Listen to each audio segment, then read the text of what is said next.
जय श्री राम। आज मैं आपके लिए एक कथा लेके आई हूँ भोले भगत की। उसका नाम ही भोला था। बहुत ही सीधा, बहुत ही शरीफ। इतना शरीफ के कुछ नहीं वो करता धरता था, बस शरीफ ही था।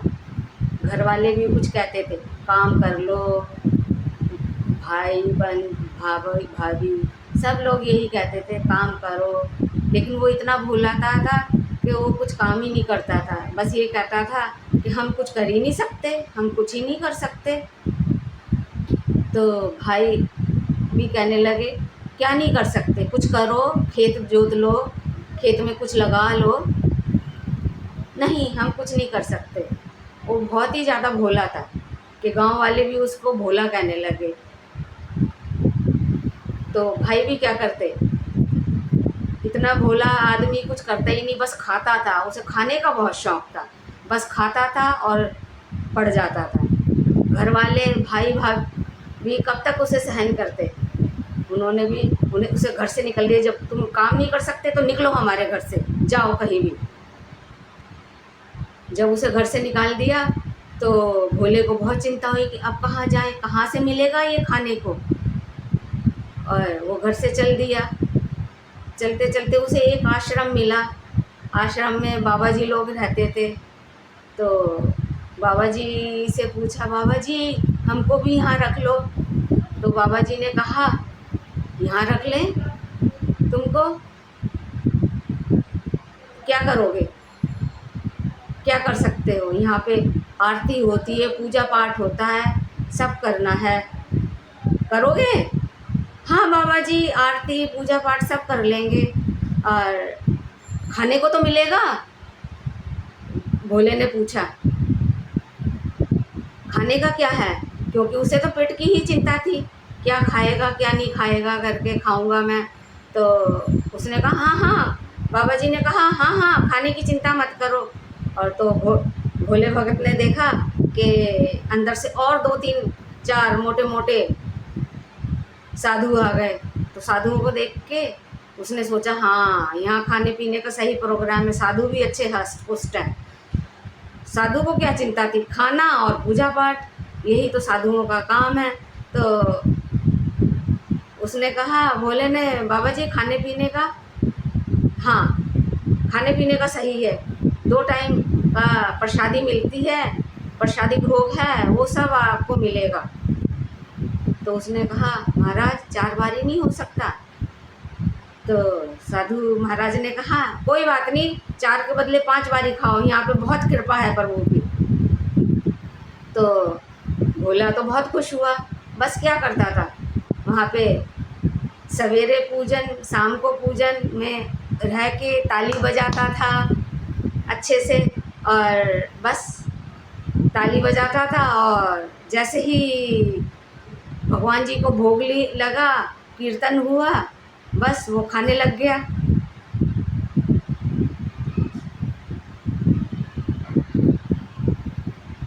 खाने लग गया तो क्या है, उसका अच्छा चल रहा था, बहुत ही अच्छा चल रहा था।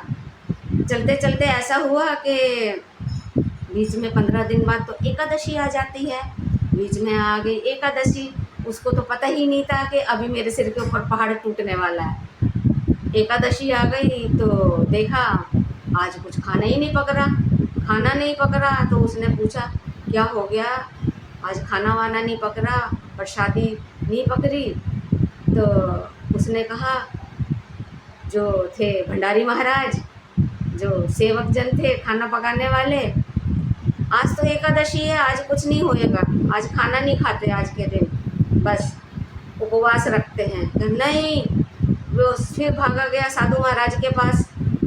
साधु महाराज, हमसे तो खाने का इधर कोई प्रोग्राम नहीं हो चल रहा है, क्या करेंगे, हम क्या खाएंगे, हम तो रह नहीं सकते। अगर हमारी एकादशी हो गई तो फिर द्वादशी नहीं हो पाएगी हमारी, तो हम तो टै बोल जाएंगे। उसके कहने से उसने इतनी कहा साधु महाराज को कि साधु महाराज ने कहा, चलो इसको कुछ दे दो, आटा दे दो, थोड़ा गुड़ दे दो, कुछ खाने का सामान दे दो, जिससे वो नदी के किनारे जाके बना के खा ले। थोड़ा सा गुड़ दे दो, ऐसे कह के उसको थोड़ा सा राशन दे दिया, आटा। तो और जब वो लेके चलने लगा तो बोले साधु जी, अरे जा तो रहे हो लेकिन खाने से पहले खाना बनाना, और बनाने के बाद जब खाने से पहले राम जी को भोग लगा देना। उसने कहा ठीक है महाराज, हम लगा देंगे भोग। ऐसा कह के वो चल दिया नदी के किनारे। वहाँ जाके उसने खूब 6 टिक्कड़ बनाए, सब्जी बनाई और गुड़ भी था उधर। तो वो खाने बैठने लगा तो उसे याद आया कि अभी तो राम जी को भोग लगाना है। तो उसने भजन गाया, राम जी आइए थोड़ा भोग लगाइए। राम जी नहीं आ रहे, नहीं आ रहे। उसने फिर गाया, राम जी आइए थोड़ा भोग लगाइए। राम जी तो नहीं आए। तो उसने फिर भजन गाना शुरू करा, राम जी आइए थोड़ा भोग लगाइए। जब फिर राम जी नहीं आए तो फिर उसने भजन गाया, राम जी आप आ नहीं रहे हो भोग लगाने, आपको क्या पता वहाँ पे मालपुआ बना हुआ है, सुंदर भोग बने हुए, वहाँ पे आज कुछ नहीं बना हुआ है, जो कुछ है यहीं पे है सूखा टिक्कड़ और गुड़ और सब्जी आलू की। और फिर जब उसने ऐसे भजन गाया तड़फड़ा के कि राम जी नहीं आ रहे और उधर पेट में चूहे कूद रहे हैं, क्या करें। तो फिर जैसे ही उसने भजन गाया, राम जी आइए थोड़ा भोग लगाइए, आंख बंद करके तो देखा राम जी आ गए। और जब आंख खोल के देखा तो राम जी आ गए। तो देखा तो संग में सीता मैया भी। तो कहा, राम जी मैंने तो आपको बुलाया था, ये कौन है आपके संग। उन्होंने कहा, ये हमारी पत्नी है, ये हमारी अर्धांगिनी है, ये हमारे संग ही रहती हैं, तो इनको भी हम ले आए। तो उसने कहा चलो ठीक है, हमने सोचा 6 टिक्कड़ हैं, 2 आप खाओगे 4 हम खाएंगे। तो उन्होंने कहा चलो 2 आप खाना 2 आप खाना। उनके सामने 2-2 धर दिए टिक्कड़ और थोड़ी आलू की सब्जी और गुड़। 2 सीता मैया को दिए, 2 राम जी को दिए और 2 बचा लिए कि 2 हमारे लिए हो जाएगा।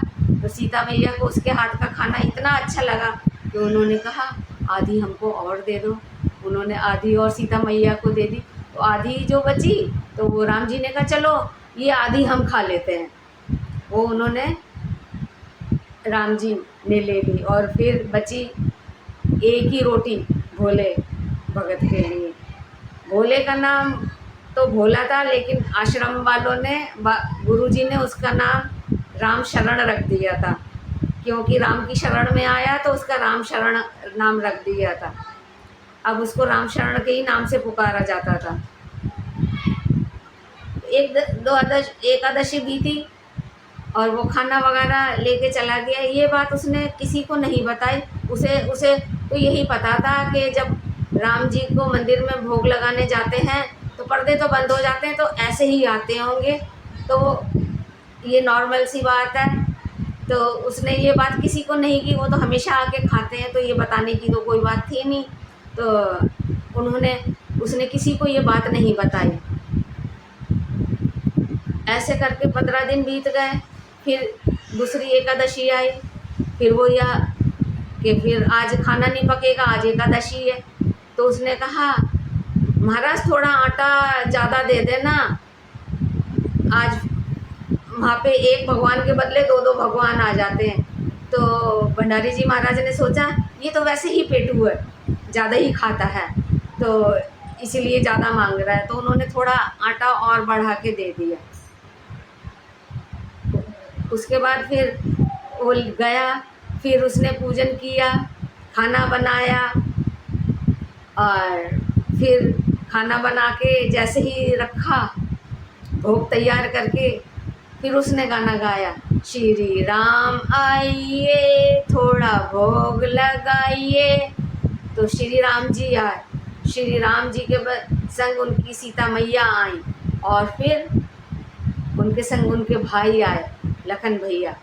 तो जब वो तीनों आ गए तो फिर उसने देखा ये कौन आया है, ये कौन है। तो उन्होंने कहा ये हमारी धर्मपत्नी और ये हमारे छोटे भैया, ये हमारे संग ही रहते हैं। अच्छा, ये इनको क्यों लिया है? तो नहीं, ये हमारे भैया हैं, ये हमारे साथ ही रहते हैं। अच्छा, तो लखन जी भी कहने लगे, अरे जहाँ हम चले जाते हैं वहाँ तो सब लोग खुश हो जाते हैं, ये कैसा राम शरण है कि ये हमें देख के